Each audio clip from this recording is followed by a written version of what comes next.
Behind the grand facade of power lies a darkness so profound it chills the very soul. In today's video, we will be exposing Ivan the Terrible's disturbing past with atrocities too evil to comprehend. Starting from his controversial birth and ruthless ambition to the brutal reign of terror that fueled his terrorist-like secret police and massacres. And just when you think you've seen the depths of Ivan's depravity, we'll reveal shocking twists that sent shockwaves through Russian history. Foreshadowing evil, the birth of Ivan the Terrible. Little did anyone know, one stormy night in ancient Moscow would result in the birth of a figure destined to shape the course of Russian history for centuries to come. The year is 1530, and the Grand Prince Vasily III of Muscovy finds himself grappling with the weight of his legacy and the desperate need for an heir to secure the future of his dynasty. With his first wife unable to bear children, against the wishes of every religious figure in Muscovy, Vasily's decision to divorce her and marry a younger woman, Yelena Glinskaya, sends shockwaves through the royal court and the religious establishments alike. As Yelena's pregnancy progresses, religious figures warn of dire consequences for Vasily's actions, prophesizing that his son will bring only chaos and suffering to the land. Muscovy was an Orthodox Christian nation, surrounded by Catholics on one side and heathen Muslims on the other. In the eyes of the clergy, Vasily divorcing his wife threatened the wrath of God himself against the nation of Muscovy, and the holy man had warned the prince that out of this evil deed, an evil child will be born. And history would prove the priest's prophecy all too correct. On August 25, 1530, Yelena goes into labor, and the fate of Muscovy hangs in the balance. And when the cries of a newborn baby pierce the darkness, Vasily knows that his son's arrival is the beginning of a new chapter in Russian history. From almost the moment of his birth, his life was destined to not be a happy one. Well, for starters, 3 years after his birth, his father dies of infection, and the fate of the throne is up for grabs. The family curse.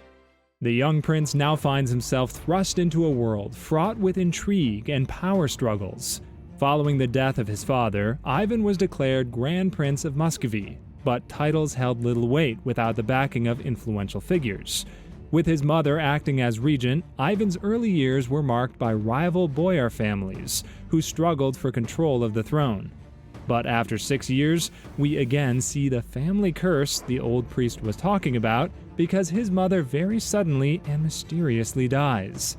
Even though people suddenly dying was very regular in 16th century Muscovy, the death of Ivan's mother was a little too sudden and convenient for the elite boyar, a ruling class of wealthy merchants and noblemen who weren't keen on taking orders from anyone they hadn't personally installed on the throne.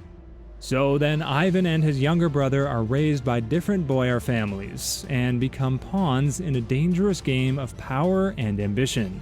The boyars now name themselves as regents to the throne. Some accounts paint a very bleak picture of Ivan's upbringing, depicting a life of poverty and hardship within the confines of the royal palace. Dressed in rags and forced to beg for food, the young prince experienced firsthand the hatred of those who sought to control his fate. Some accounts even state that the boyars made Ivan witness his mentor being skinned alive for crossing them. With all this cruelty around him, it's perhaps no surprise that Ivan began taking out his anger on animals. So by age 12, and brace yourselves, he was torturing cats, just like he'd witnessed the boyars torturing their rivals. Yet amid the turmoil and despair, Ivan found solace in an unlikely source, a priest named Macarius. A close friend and confidant to the teenage Ivan, played a pivotal role in shaping the young prince's beliefs and worldview. Through his teachings of Christianity, Macarius instilled in Ivan a sense of purpose and moral clarity that would guide him ahead. Little did anyone know at the time, but the bond forged between Ivan and Macarius would prove to be instrumental in shaping the course of Russian history. The Reign of Terror begins, the Third Rome. Well, Ivan pretty much ignored all the lessons of Christianity about charity, compassion, humility, and respect, and instead got stuck with one idea, and one idea only: Macarius's idea to turn Moscovia into the new Byzantine Empire by making it the center of Orthodox Christianity. Moscow, the default capital, would even come to be known as the Third Rome. And obviously, by now, this young Ivan had turned, let's say, extremely violent on this mission for greatness. On December 29, 1543, a group of guards marched into the quarters of one of the boyars in Muscovy. On Ivan's orders, the guards arrested the man, dragged him away, and, wait for it, fed him alive to a pack of wild dogs. Worst of all, aged only 13, Ivan had just ordered his first gruesome murder. From that point on, the boyars would show him respect. By 14, the Grand Prince was walking the streets of Moscow with his teenage friends like spoiled brats, beating and robbing any citizen unlucky enough to cross his path. Ivan was crowned on the 16th of January 1547 at the age of 16, and under Macarius's suggestion, crowned himself Tsar, the Russian equivalent of Caesar. And in one brilliant move, Macarius had joined Ivan's political powers with those of the church, granting him religious authority over Muscovy as well. Not only was Ivan crowned the Tsar, but the first Tsar of Russia. So, of course, he drafted new laws specifically designed to weaken the power of the boyars. For example, when a bunch of commoners came to him with a complaint about a corrupt official, Ivan had all 70 of them stripped naked in the snow before setting their beards on fire. Yup, very extreme. Yet Ivan's ascent to power was marred by tragedy. Shortly after his coronation, a devastating fire ravaged Moscow, sparking unrest and chaos among the populace, and destroying much of the city made of wood. In the chaos, Ivan's relatives were blamed for the disaster, with accusations of witchcraft. In the riots and protests, several of Ivan's extended family members were killed, so naturally, after hearing this, Ivan quickly shifted the blame on several powerful political enemies, and of course had them executed. The Oprichniki, 16th century terrorists. In 1564, Ivan stated that the continued crimes of the aristocracy and clergy against his throne and the nation itself made it impossible for him to rule, so he basically got up and left. But the Muscovite citizens grew angry with the boyars, and they were forced to ask Ivan to return to the throne. Ivan agreed, but only on one condition: if he was given absolute power with no checks or balances. This would prove to be a major mistake.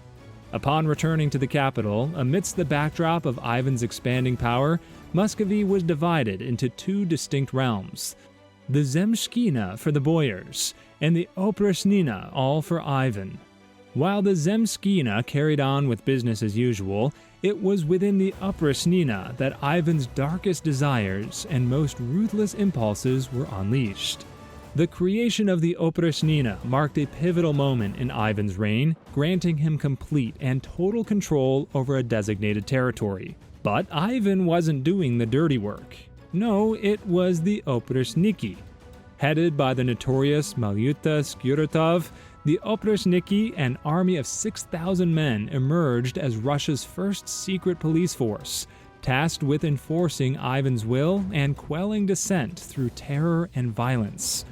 The Oprichniki struck fear into the hearts of Muscovy's population and the boyars, their actions unchecked and their atrocities unspeakable. With Ivan's blessing, they ran rampant, torturing, robbing, raping, and killing anyone who dared to oppose the Tsar's rule. The Oprichniki were told to round up the married women of Moscow so they could all be raped. This not only kept the boyars in terror, but resulted in many unwanted pregnancies that would ruin the powerful aristocratic bloodlines. With the aid of the Oprichniki, Ivan arrested, tortured, and exiled many boyars he accused of conspiracy against the crown, often on the most useless charges. In 1566, Ivan expanded the borders of the Oprichnina, and out of 12,000 nobles in those territories, 570 became Oprichniki, while the rest fled or were expelled. The Oprichniki were also given complete and absolute immunity from prosecution. It is said in their headquarters, 20 people were tortured every day. and they could do as they pleased in the large farming estates given to them by Ivan, which included killing, robbing, or raping as they pleased. This led to a mass expulsion of peasants from the land, which inevitably caused a massive collapse of farming in Muscovy. The massacre at Novgorod. Let's make this clear. Ivan was a paranoid man, and his madness escalated to truly insane heights, and he grew fearful that the city of Novgorod was planning to defect to Lithuania. While historians believe that this was completely false and with no evidence, Ivan, ever fearful and paranoid, ordered a raid of the city by the Atrocities. In fact, Ivan made his chief forge documents to prove Novgorod was on the verge of rebelling. Once more, they were given free rein, and for the next month, Ivan's secret police destroyed Novgorod and every surrounding village. The Atrocities were allowed the free run of killing, burning, and maiming.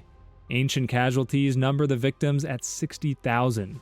What is known, though, is that Ivan routinely ordered the execution of Novgorod's citizens, tying men, women, and children to sleighs, and running them into the freezing Volkhov River, and those who managed to get back to the surface had their heads caved in with axes. Many more were tortured and hanged, and the archbishop was arrested, then set loose in the woods to be hunted and killed like an animal by Ivan's secret police. And back in Moscow, Ivan followed this brutal, pointless act by accusing boyars of conspiring with Novgorod and having them executed. The demise of Oproshnina came suddenly, in spring 1571, but not without more casualties. There were rumors that a Crimean Tatar force was marching toward Moscow, but Ivan barely bothered to prepare because his beloved spies had told him the force was not that many in number. But turns out the advancing army contained over 120,000 soldiers, so by the time Ivan got the news, any chance to fortify the city was gone. And then guess what? Ivan simply grabbed as much treasure as he could and fled, leaving Moscow to its fate. And what followed was worse. The Tatars ransacked the city. The Muscovites were dragged away into slavery. Children were slaughtered in their homes. Every single building but the Kremlin was burned to the ground. And by the time the Tatar force retreated, over 160,000 Muscovites were dead or in chains. Oh, and to give you an estimate of the numbers, so many bodies had been dumped in the river that it had actually changed course. So the next year when he was back, Ivan abolished Oproshnina.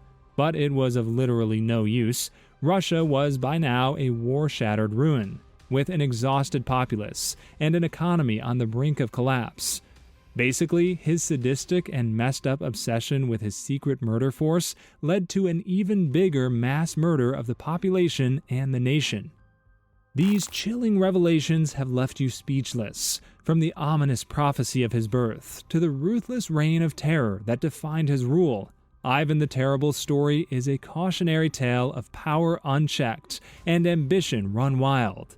But wait, what if we were to tell you this is only the top half of the atrocities this man committed? So don't miss out on our videos exploring the legacies of other infamous figures. Like and subscribe now, and make sure to comment about what other stories you would like to know.